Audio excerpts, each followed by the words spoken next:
So ayan, mga kabayan ko. Kumusta po kayo? Nandito na naman po ako. Welcome na welcome po kayo sa aking YouTube channel, mga kabayan ko dyan. Luzon, Visayas, Mindanao. Hanggang sa ibang bansa ng mga OFW. Saan makaipaig na mundo na roon.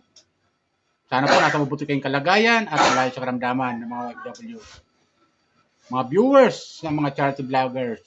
Mga viewers ng mga commentators dito sa mga vlogger. Welcome na welcome po kayo sa aking YouTube channel. Randy Chile, subscribe, like, share, and comment dito sa aking YouTube channel. Okay? Ito, bibigyan ako ng reaction, comment, mga kabayan ko, dito sa isang vlogger na binaril sa loob ng kanyang pamamahay.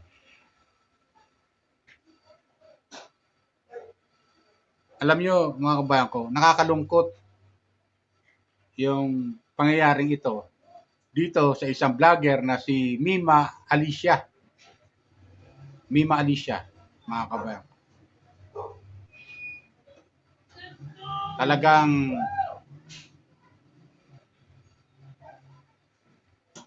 matindi siguro ang galit ng taong ito. Ba't niya ginawa ito? Dito sa gumawa ng karumal-dumal na krimen dito sa dito kay Mima Alicia. Matindi ang galit ng tao nito. Sana mahuli ito, yung suspect dito. Kung kung hanggat maaari, kung ano ang naging dahilan niya, bakit niya ginawa ito dito kay Mima Alicia. Sa mga kamag-anak ni Mima Alicia, nakikiramay po kami sa inyong pamilya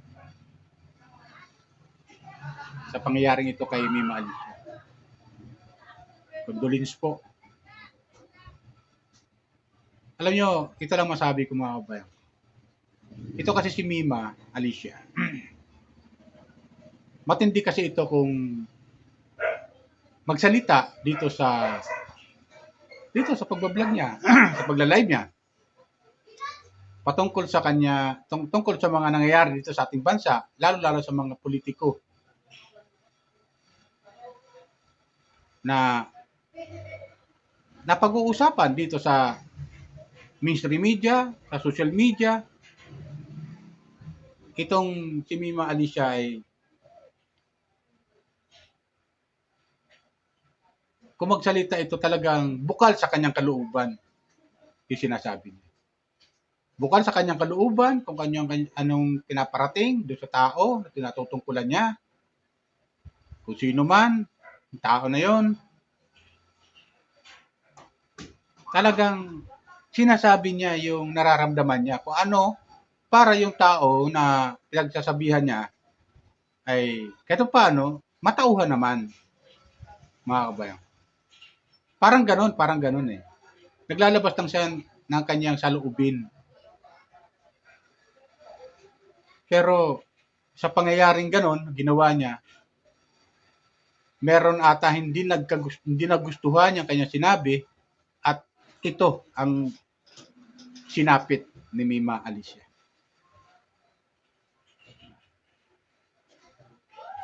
Sana ma-aksyonan kaagad to ng ating mga otoridad. Imbestigahan to mabuti para malaman kung sino talaga dito ang prime suspect, kung sino talaga, mga kabayan ko. Nakakalungkot ang isang katulad ni Mima Alicia na naglalabas na ng kanyang saloobin patungkol sa mga nangyayari dito sa ating bansa, nangyayari sa mga kinauukulan,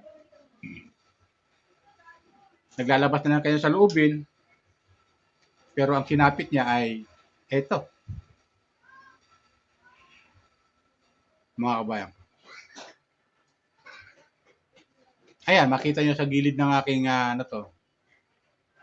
sa aking gilid ng aking video. Yan si Mima. Bata pa yan, mga kabayan ko. papansin nyo, kung yung kanyang mga upload, mga matataas din na opisyal ng ating gobyerno, ang kanyang kino-content.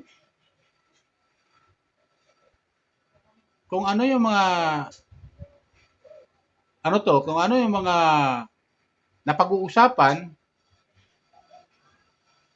at naiko-content niya itong ilang mga politiko dito sa ating bansa. Pero wala eh. Ito ang sinapit. Gato ba ka talaga ka walang takot yung mga taong gumagawa ng mga ganito? Gano'n ba sila walang respeto sa kapwa? Di ba, mga kabayan ko? Nakakalungkot.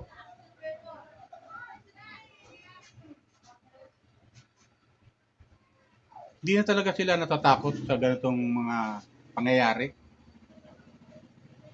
Kawalang respeto sa kapwa yung ginagawa nitong mga taong ito. Ang lalakas ng loob. Sana mahuli kagad ito ng ating mga otoridad sa mas lalong madaling panahon. Nanawagan ako sa ating Pangulo na sana paimbisigang tumabuti sa ating mga kapulisan. Pagbigyan nila ng pagtuunan niya ng pansin ito na isang vlogger na pinagtatanggol lamang ang ilang mga kababayan natin dito sa mga taong mapagsamantala. Di ba, mga kababayan ko? Sana pagtuunan to din ng pansin ng ating butihing PCO, si Undersecretary Claire Castro. Sana may parte sana sa ating Pangulo na bigyan sana to ng aksyon at kaagarang aksyon para mahuli yung may kagagawa nito. Kung sino man ang suspect nito, kung sino man prime suspect yun, dapat mahuli. Para hindi na pamarisan pa ng ilan. Di ba, mga kabayan ko?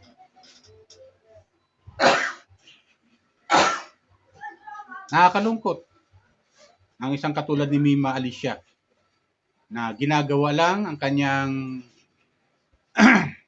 saloobin, sinasabi lang niya kanyang saloobin kung ano nararamdaman niya. Pero ang kapalit noon ang kanyang buhay. Di ba, mga kabayan ko? Talagang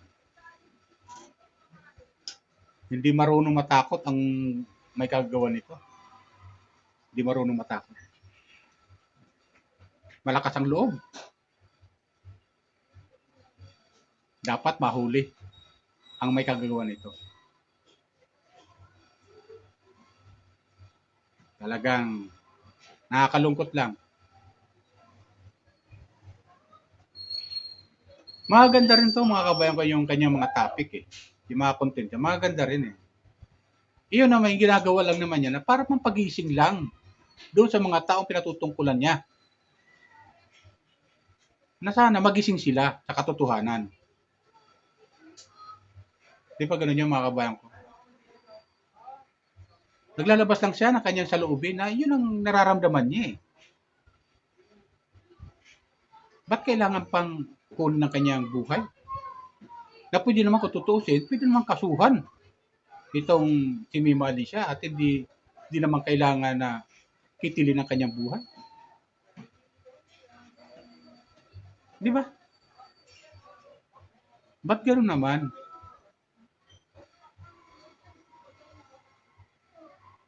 Sana bigyan to ng aksyon ng ating mga kapulisan sa masusing investigasyon at mahuli ang mga suspect na gumawa nito. Kahit siyang lupalo pa siya ng Pilipinas magtago. sana mahuli yung suspect nito. Pagtuunan sana ito ng pansin ng ating Pangulo.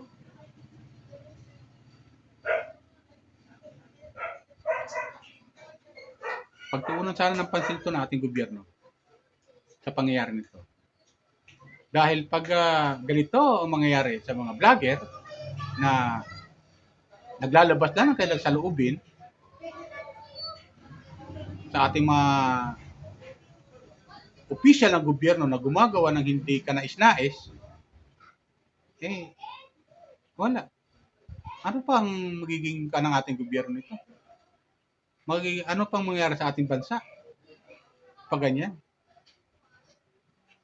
Di ba?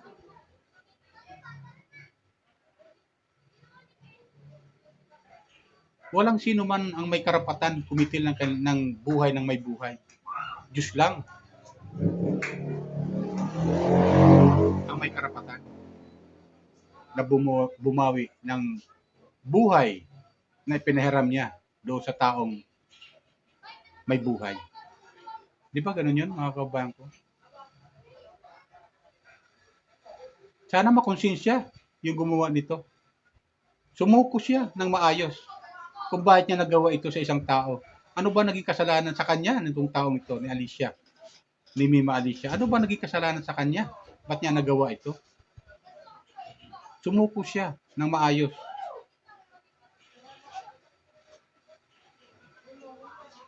Dahil sigurado ako, sa pag-inimbestiga ito na mabuti ng ating mga kapulisan, hahantingin talaga siya, tuhulihin talaga siya.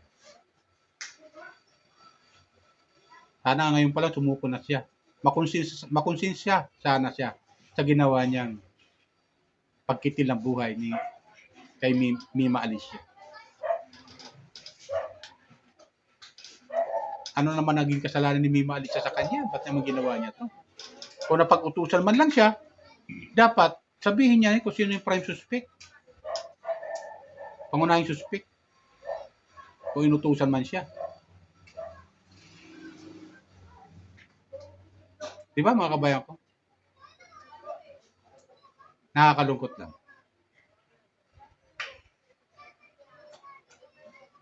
So yun na sa akin mga kabayan ko.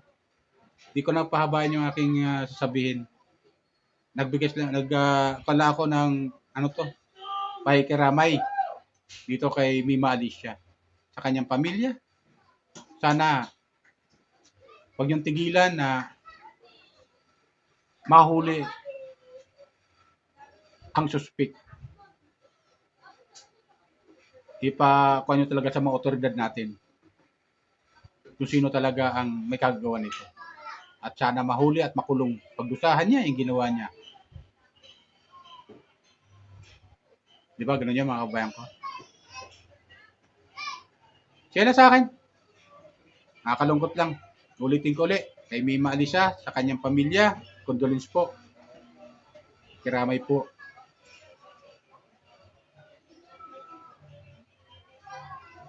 Kami mga vlogger na sumusuporta na sana nanalangin na sana pagtuunan ng pansin ng ating gobyerno, imbestigahan mabuti para mahuli, matunton yung suspect na gumawa nito. Okay, yan lang po. Bye. Ingat po tayo lagi. Pagpalain po tayo ng pumikapan. Ingat po tayo lagi. Bye.